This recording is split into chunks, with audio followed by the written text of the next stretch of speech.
Medimix handmade வழங்கும் திரும்பி பார்க்கிறேன் தொடர்கிறது. ஒரு முக்கியமான விசேஷம் சொல்கிறோம் அந்த பாட்டை பற்றி. நாங்கள் அந்த காலத்தில் மேடை கச்சேரியில் பாட்டுகள்லாம் பாடுவோம். ஜேபிஆர் அவர்கள் எங்களை திருவனந்தபுரம் பக்கத்தில் குடச்சல்னு ஒரு அங்கே கூப்பிட்டு போயிட்டார், கன்னியாகுமரி அந்த சைடு நினைக்கிறேன். அப்போ இந்த பாட்டினுடைய சீக்வன்ஸ் என்னன்னாக்கா, ஹீரோ உடம்பு சரியில்லாமல் படுத்திருப்பார், ஹீரோயின் சுவாமி வேண்டி பாடுவாங்க, ஒளி விளக்கு அந்த மாதிரி ஒரு சீக்வன்ஸு. அப்புறம் அவருக்கு உயிர் வந்துடும். அதே மாதிரி எம்ஜிஆர் இப்போ ஹாஸ்பிட்டல் படுத்துருக்கார் ஃபாரினில், தந்தி வந்தது. அப்போ உடனே லைட்லாம் ஆஃப் பண்ணி மெழுகுவர்த்தியெல்லாம் கொடுத்துட்டு இந்த பாட்டை பாட சொன்னார். இந்த ஒளி விளக்கில் ஆண்டவனேன்னு ஒரு பாட்டு ஒன்று வரும். அந்த பாட்டு பாடி முடியறதுக்குள்ள இந்த லைட்டும் வந்துருச்சு, நியூஸும் வந்துருச்சு, எம்ஜிஆர் பழச்சிட்டாருன்னு.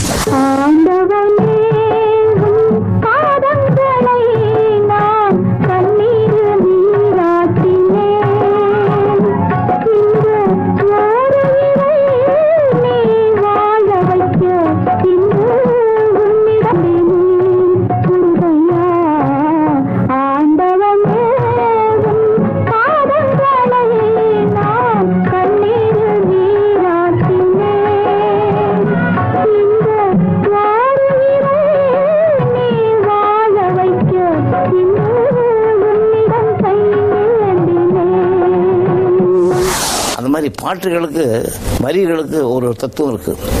இன்னொன்று சொல்ல போனால், காற்றுக்கு என்ன வேலி கடலுக்கு என்ன முடின்னு ஒரு பாட்டு எழுதினார் கவிஞர். அந்த பாட்டு ஒரு காலத்தில் மெட்ராஸில் வெயிலே இருந்த காலத்தில் இந்த பாட்டு 2 கால் ஷீட்டில் ஜானகிமா பாடுறாங்க. அவர்களுக்கு படத்தில், பாலச்சந்திர சார் படத்தில் இந்த பாட்டு ரெக்கார்ட் பண்ணோம். 2 o'clock போனோம் சாரதா ஸ்டுடியோவுக்கு. 2 o'clock ரெக்கார்டிங் ஆரம்பிச்ச உடனே 5 o'clock ஆச்சு, 6 o'clock ஆச்சு. பாட்டு முடிய போகிற டயத்தில் ஒரு மழை இடி மன்னன் பிடிச்சது. காற்றுக்கு என்ன வேலி கடலுக்கு என்ன முடின்னு ஒரு பாட்டு. அந்த பாட்டு ரெக்கார்டிங் நடந்துகிட்டு இருக்க ஆரம்பித்த மழை புயல் காற்று எல்லாம் 10 நாள் மெட்ராஸை விட்டு போகவே இல்லை.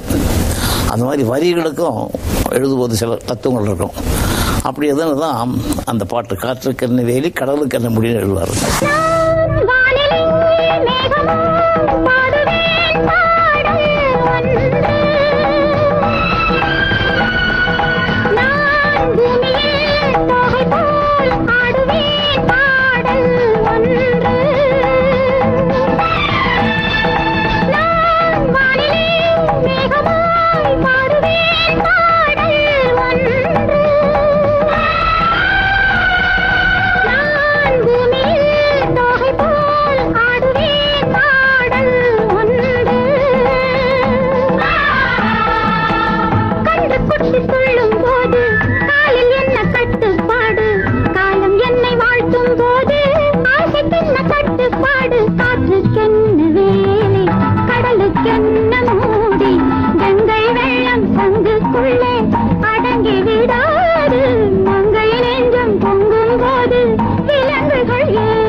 இதெல்லாம் பார்க்கும்போது கவிஞர்கள் பயந்து அந்த வார்த்தைகள் எழுதும்போது, தத்துவமாக எழுதும்போது கொஞ்சம் பயப்படுவேன், நான் சொல்லுவேன். அதே மாதிரி தீயே உனக்கு என்ன தீராத பசியோ நீ தின்று விட்ட உயிர் எத்தனையோன்னு ஒரு பாட்டு ஒன்று நான் பாடியிருக்கேன். அந்த பாட்டு அது தீர்ப்பு தீங்கிற படத்தில் நினைக்கிறேன். அந்த பாட்டு இந்த மாதிரி நான் ஃபாரின் கச்சேரிக்கு போயிருந்த போது ஜனங்கள்லாம் எழுதி கொடுத்தாங்க அந்த பாரியோட பாட்டெல்லாம். நீங்கள் பாடின பாட்டு பாடுங்கன்னு எனக்கு ஞாபகம் இல்லை. அந்த பாட்டு பாடி அதை சில ஜனங்கள்லாம் கேட்டு ரொம்ப அழுதாங்க. அங்கேயே பாட்டேன் அந்த பாட்டை. கச்சேரி முடிஞ்சு நாங்கள் தங்குற இடத்துக்கு வரதுக்குள்ள ஒரு நியூஸ் வந்தது, மகராஜபுரம் சந்தானம் இறந்து போயிட்டாருன்னு. தீயே உனக்கு என்ன தீராத பசி நீ தின்று விட்டு ஆளுக்கு ஒரு தேதி வச்சு ஆண்டவன் அழைப்பான்னு வார்த்தை. இப்படி சில வார்த்தைகள் எழுதும்போது கூட பக்குவமாக பயங்கரமாக இருக்கும். அது பழிச்சிடக்கூடாது. இப்படி பல பாட்டுகள் வரிகள் உண்டு. அதனால் வரிகள் எழுதும்போது இந்த சீக்வன்ஸுக்கும் பொருத்தமாக இருக்கணும், அரசொல்லும் வரக்கூடாதுன்னு பயந்து எழுதுவோம். அதெல்லாம் ஒரு காலத்தில் அந்த மாதிரி பயபக்தியோடு இருந்த காலங்கள். ஒரு நல்ல திரைப்பாடல இசையும் மொழியும் தான் இணையும் நினைச்சிட்டு இருக்கோம். ஆனா அதுல சமயத்துல உயிரும் இருக்குங்க. பாருங்களேன், மேடை கச்சேரியில நம்ம மெல்லிசை மன்னர் MSV அவர்கள் ஒரு குறிப்பிட்ட பாடலை பாடினதும் போன கரண்ட் திரும்பி வந்திருக்கு. உடல்நல சரியில்லாத நம்ம புரட்சி தலைவர் மீண்டும் குணமாகி வந்திருக்காரு.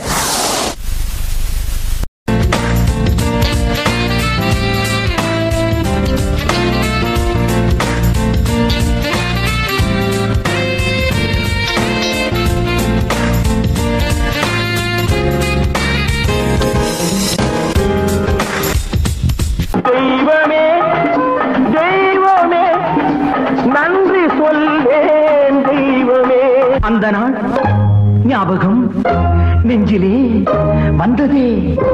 நண்பனே நண்பனே நண்பனே, தேவனே என்னை பாருங்கள், என் பாவங்கள் தம்மை வாங்கிக் கொள்ளுங்கள். இந்த பாட்டுல எல்லாம் என்ன ஸ்பெஷாலிட்டினா எல்லாமே வசன நடையில பேசுற மாதிரி உள்ள பாடல்கள். நீ இல்லாத இடமே இல்லை, நீதானே உலகின் எல்லை. அல்லா அல்லா அல்லா அல்லா, நீ இல்லாத இடமே இல்லை, நீதானே உலகின் எல்லை. அல்லா அல்லா அல்லா அல்லா அல்லா அல்லா அல்லா.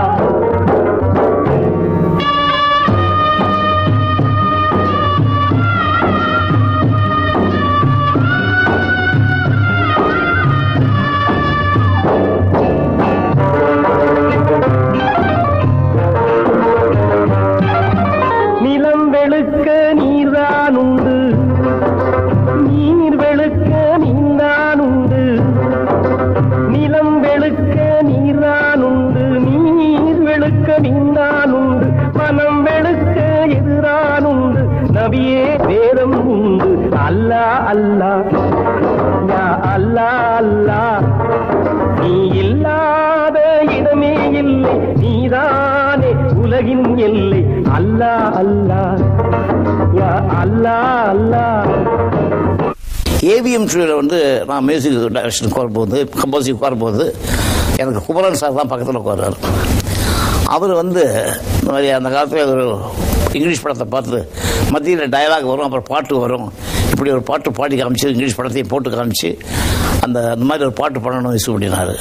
நான் சொன்னேன், இது இங்கிலீஷ் படத்துக்கு முன்னாலே தமிழில் பாட்டு வந்துச்சு. கோபால ஆடு வந்து குறுகப்படுத்துச்சுன்னா குட்டி ஆடு தப்பி ஓடி, இது மாதிரி ஏதோ பாட்டுகள்லாம் வந்துருக்கு, நாங்கள் பாடிடுவோம் அப்படின்னு தான். அந்த பாட்டினுடைய இன்ஸ்பிரேஷன் தான் அந்த நாள் ஞாபகம் நெஞ்சிலே வந்தது பாட்டு. புத்தகம் பையிலே புத்தியோ பாட்டிலே, புத்தகம் பையிலே புத்தியோ பாட்டிலே, பள்ளியை பார்த்ததும் ஒதுங்குவோம் மழையிலே. நித்தமும் நாடகம் நித்தமும் நாடகம், நினைவெல்லாம் காவியம். நித்தமும் நாடகம் நினைவெல்லாம் காவியம். உயர்ந்தவன் தாழ்ந்தவன் இல்லையே நம்மிடம். ஒரு காலத்தில் என்னாச்சு, எம்எஸ்வி பாட்டெல்லாம் நீளத்தை கட் பண்ணி கல்கட்டாவிலேருந்து எங்களுக்கு ரெக்கார்டு வந்துட்டு இருந்தது. அதாவது 6 நிமிஷம் அவர் ரெக்கார்ட் பண்ண பாட்டை அவங்க 3.25 நிமிஷத்துக்கு கட் பண்ணிடுவாங்க. அது 3.25 நிமிஷத்துக்கு இருக்கும். அதில் இருக்க பின்னணி இசைகளெல்லாம் வெட்டி எடுத்துடுவாங்க அவங்க கல்கட்டாவில். ஸோ இது ஒரு பெரிய எங்களுக்கு வந்து ஒரு பிரச்சனையாக இருந்தது. ஒவ்வொரு தடவையும் எல்லாரும் கேட்பாங்க, ரசிகர்கள், இசைத்தட்டு வியாபாரிகள் அவங்கெல்லாம் கேட்பாங்க, என்னங்க படத்தில் வந்து நீளமாக பின்னணி இசையெல்லாம் இருக்கு, இதில் பாட்டில் அந்த மாதிரி இல்லையே, ஏன் அந்த மாதிரி இருக்குன்னு கேட்பாங்க. இது ஒரு குறையாகவே இருந்தது. இதில் பர்டிகுலராக ஒரு பாட்டு போனால் போகட்டும் போடா, அந்த பாட்டில் பின்னணி இசை ரொம்ப அழகாக கொடுத்துருப்பாரு.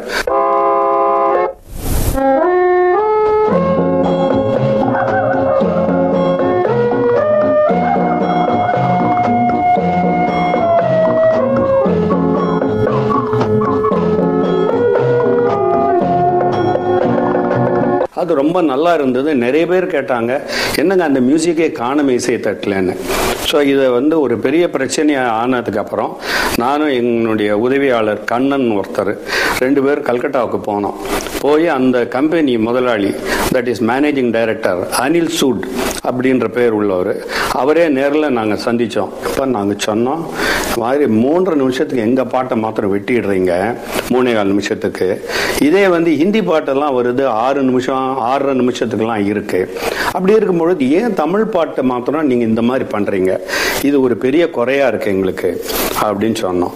அப்போ அவர் வந்து அந்த இசைத்தட்டை காமிச்சார். ஒரு இசைத்தட்டை, இந்த மாதிரி நாங்கள் வந்து புதுசாக பண்ணுறோம். இந்த இசைத்தட்டு 7.5 நிமிஷம் 8 நிமிஷம் வரைக்கும் இதில் பாட்டை நம்ம ஸ்பீஸ் பண்ணி அதில் ரெக்கார்ட் பண்ண முடியும். உங்களுக்கு கொடுக்கறது 78 RPMன்ற ரெக்கார்டு. அதில் 3.4 நிமிஷம் தான் ஓடும். அதுக்கு மேலே அதில் இடம் கிடையாது. அந்த 7 நிமிஷம் பாட்டெல்லாம் அதில் கொண்டு போக முடியாது. உங்களுக்கு மார்க்கெட் சின்ன மார்க்கெட்டு. ஹிந்திக்கு ஆல் இண்டியா மார்க்கெட்டு. அதனால ஹிந்தியில் நாங்கள் அந்த புதுசாக கொண்டு வந்திருக்க இசைத்தட்டு இபி என்று நாங்கள் சொல்கிறோம். அதை எக்ஸ்டெண்டட் பிளே அந்த ரெக்கார்டில் தான் நாங்கள் ஹிந்தி பாட்டெல்லாம் கொண்டு வரோம். உங்களுக்கு சம்மதம்னா நான் பண்ணித்தரேன், ஆனால் அது விலை கூட. இன்னொன்று, அதனுடைய இனிஷியல் ஆர்டரும் நீங்கள் கூட போடணும். உங்களால் வியாபாரம் பண்ண முடியுமான்னு கேட்டார். நாங்கள் பண்ணுறோம் அப்படின்னு நான் அடித்து கேரண்டி பண்ணேன். அதுக்கப்புறம் எங்களுக்கு அதே மாதிரி பண்ணி கொடுக்க ஆரம்பித்தாங்க. ஸோ அந்த இபின்ற ரெக்கார்டு அதுக்கு பின்னாடி தான் வந்தது. ஸோ எம்எஸ்வி இசைக்காகவே நாங்கள் போராடி அந்த எம்எஸ்வி இசையை கட் பண்ணக்கூடாதுன்னு சொல்லி போராட்டத்துக்கு பிறகு தான் அந்த இபி ரெக்கார்டே எங்களுக்கு கொடுக்க ஆரம்பித்தாங்க. ஸோ இது ஒரு பெரிய சாதனையாக இருந்தது. எம்எஸ்சி ரெக்கார்டு பெரிய அளவுக்கு விற்றது. அந்த எதிர்பார்த்ததுக்கு மேலேயே நாங்கள் சொன்ன கேரண்டிக்கு மேலேயே அதை விற்க முடிஞ்சது எங்களால். அழகை பார்த்திருப்பாயே, உறங்க வைத்தே விழித்திருப்பாயே. உன்னும் அழகை பார்த்திருப்பாயே, உறங்க வைத்தே விழித்திருப்பாயே. கண்ணை இமை போல் காத்திருப்பாயே, காதற் கொடியே கண்மலர்வாயே.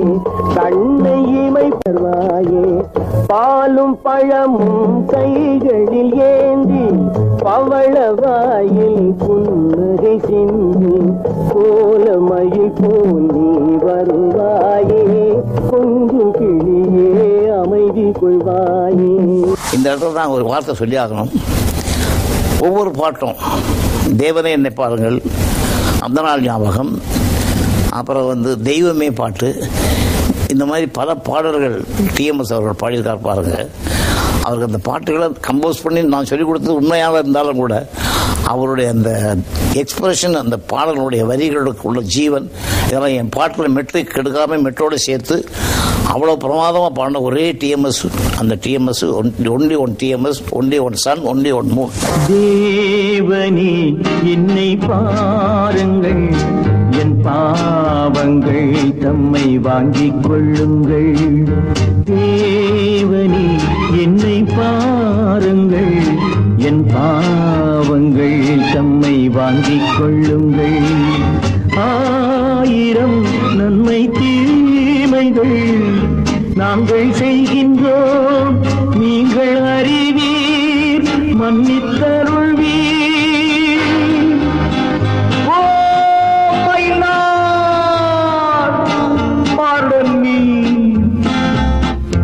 உங்கள் மந்தையில் இருந்து 2 ஆடுகள் வேறு வேறு பாதையில் போய்விட்டன. அதே மாதிரி டிஎம்எஸ் சொல்லுவாங்க, அடுத்தது சுசீலான்னு சொல்லுவாங்க. இப்படி பல பாடகர்கள் என்னுடைய பாட்டில் என்ன இருக்குன்னு புரிஞ்சுக்கிட்டு அழகாக பாடி அதை நல்லா பாப்புலர் பண்ணி எனக்கு பேர் வாங்கி கொடுத்தாங்க.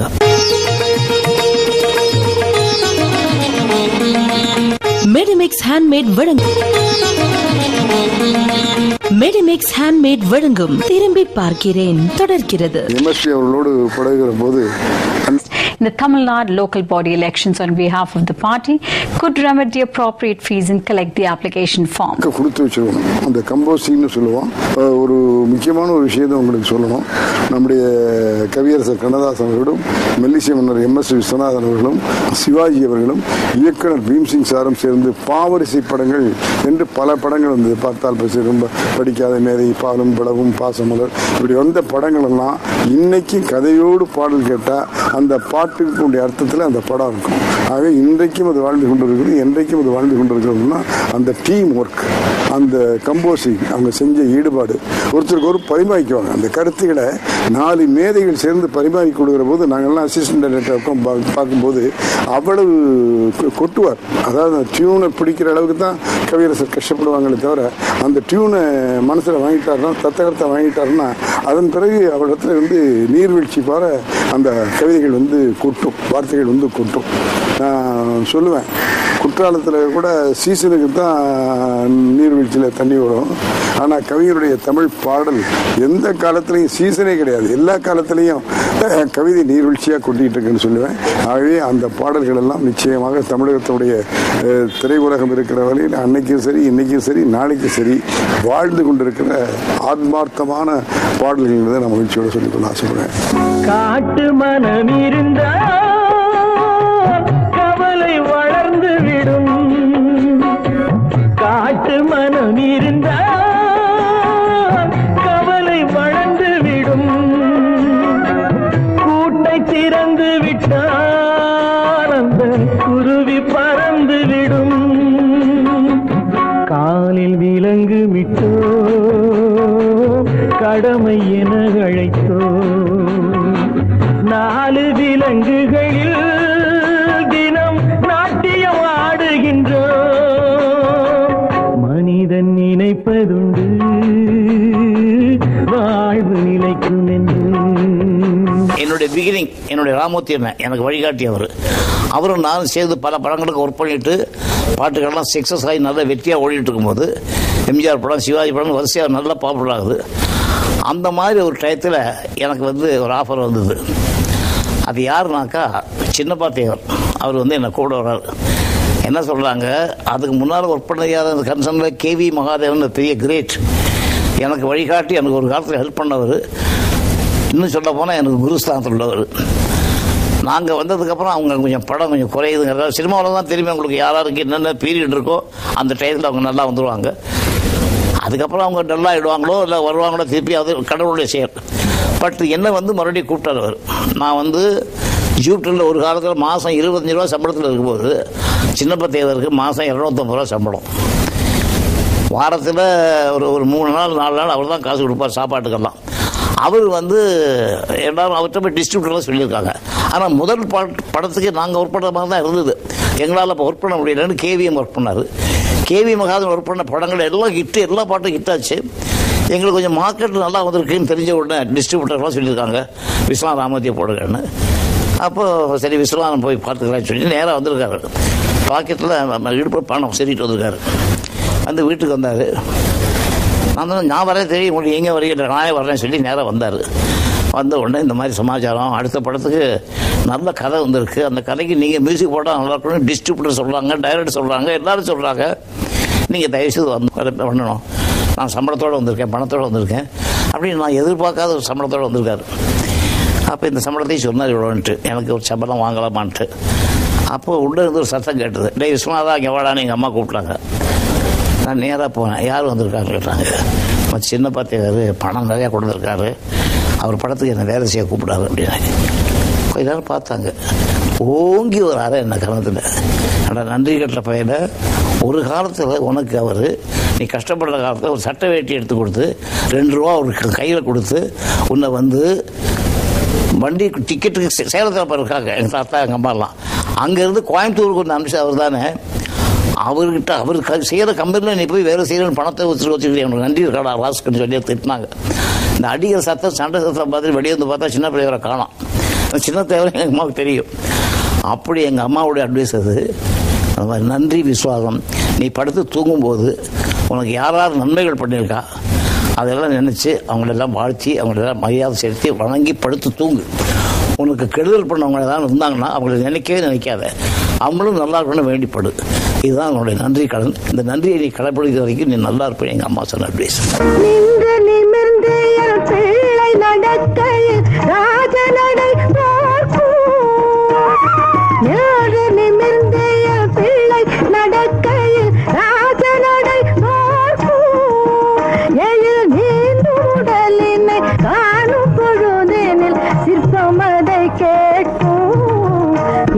பச்சை கிளிக்கோரும் செவ்வந்தி பூவில் தொட்டிலை கட்டி வைத்தேன், அதில் பட்டு தூங்கிலுடன் அன்னச்சிறகினை மெல்ல இட்டு வைத்தேன். அதாவது என்னுடைய புகழ், என்னுடைய பெருமை, என்னுடைய உழைப்பு எல்லாம் என் கூட சேர்ந்த ஒர்க்கர்கள் தான்.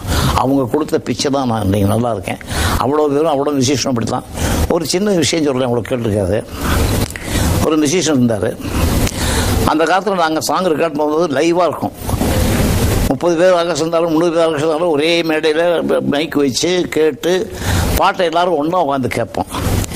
அப்போ எல்லாரும் என்ன பண்ணுவாங்கனாக்கா, பாட்டு கேட்கும்போது ஆர்கெஸ்ட்ரா, நான், சிங்கர்ஸு, பாட்டு எழுதுனவங்க, ப்ரொடியூசர் நண்பர்கள் எல்லாரும் சுற்றி உட்காந்து பாட்டு கேட்டு பாட்டை காதில் கேட்பாங்களோட என்னுடைய ஃபேஸை தான் பார்ப்பாங்க.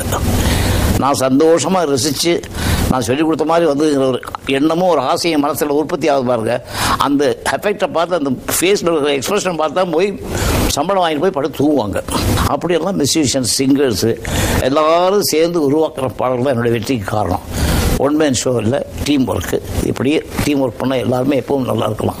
கடவுளுக்கு நிகராக இருப்பவர் திரு MS விஸ்வநாதன் அவர்கள். நான் சாப்பிடும் ஒவ்வொரு பருக்கையிலும் ஒரு சாதத்திலையும் அவரை என்னால் மறக்கவே முடியாது.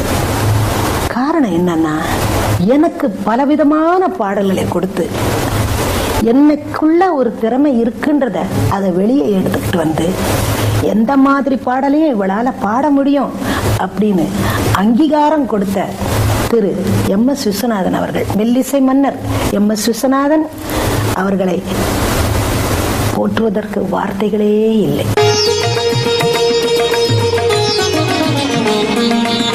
மெடிமிக்ஸ் ஹேண்ட்மேட் வழங்கும் திரும்பி பார்க்கிறேன். அனைவருக்கும் ஜோயா லுகஸின் ஈத் முபாரக்.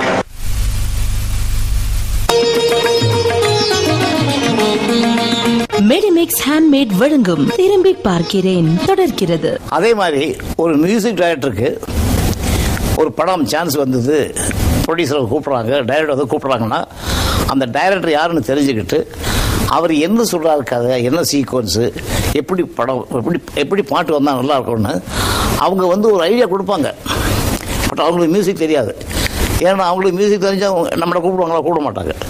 ஆனால் அவங்க என்ன நினச்சிருக்காங்களோ அதை நம்ம புரிஞ்சுட்டு பண்ணணும். அப்படி ஒரு டைரக்டர்களில் பீம் சிங், திருலோச்சந்தர், கிருஷ்ணன் பஞ்சு, இந்த மாதிரி லிஸ்ட்டில் கிரேட் மேன் மிஸ்டர் ஸ்ரீதர் அவரும் ஒருத்தர். இந்த படங்கள்லாம் நாங்கள் செஞ்ச படம். அவரும் AM ராஜா தான் முன்னே வச்சு மியூசிக் பண்ணி படுத்துருக்கார் படம்.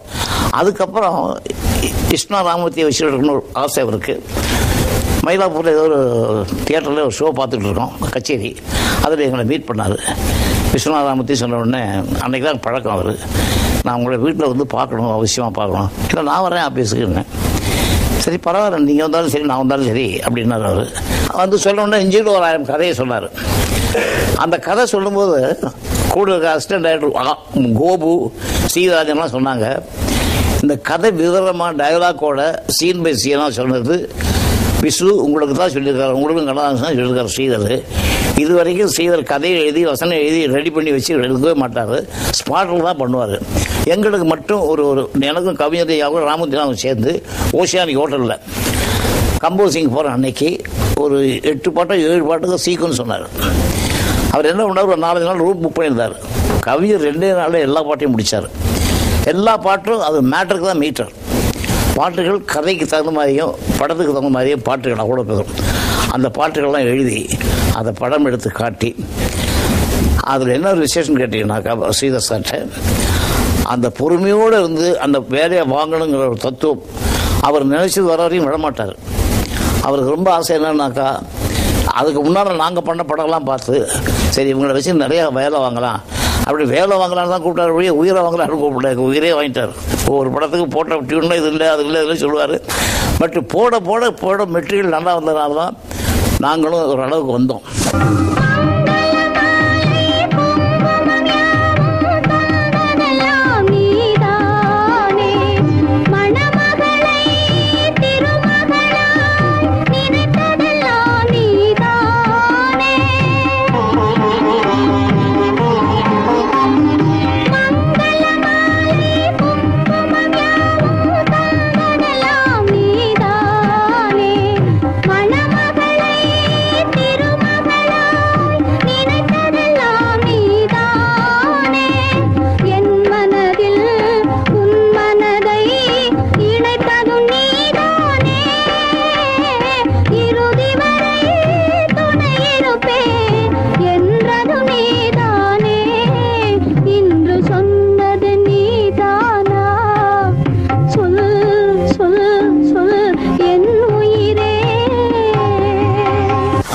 இன்னொரு விசேஷமான பாடம் என்னன்னு கேட்டீங்கன்னா, நானும் கவிஞரையாவும் ராமத்தினாலும் PS வீரபாக்கம் உட்காந்து கம்போஸ் பண்ணிட்டு இருக்கோம்.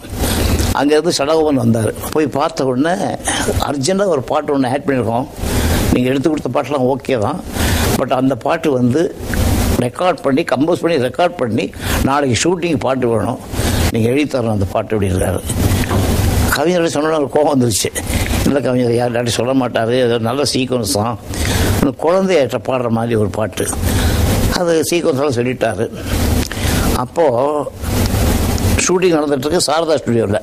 நாங்கள் வந்து மாம்பழத்தில் PS வீரபாக்கம் உட்காந்து கம்போஸ் பண்ணிட்டுருக்கோம். 11:30 வந்தாருங்க. 12 என்னுடைய வண்டி 50-52 வண்டியில் PS வீரபாக்கமில் இருந்து சாரதா ஸ்டுடியோ வரைக்கும் போயணும். ஷூட் பண்ணியிருந்தார். சீக்வன்ஸ் சொல்கிறோம், பாட்டை எழுதி போயிட்டோம். அந்த பாட்டு தான் முத்தான முத்தல்லவோன்னு ஒரு பாட்டு. முத்தான முத்தல்லவோ முதிர்ந்து வந்த முத்தல்லவோ கட்டான மலர் அல்லவோ கடவுள் தந்த பொருள் அல்லவோ. முத்தான முத்தல்லவோ முதிர்ந்து வந்த முத்தல்லவோ கட்டான மலர் அல்லவோ கடவுள் தந்த பொருள் அல்லவோ. முத்தான முத்தல்லவோ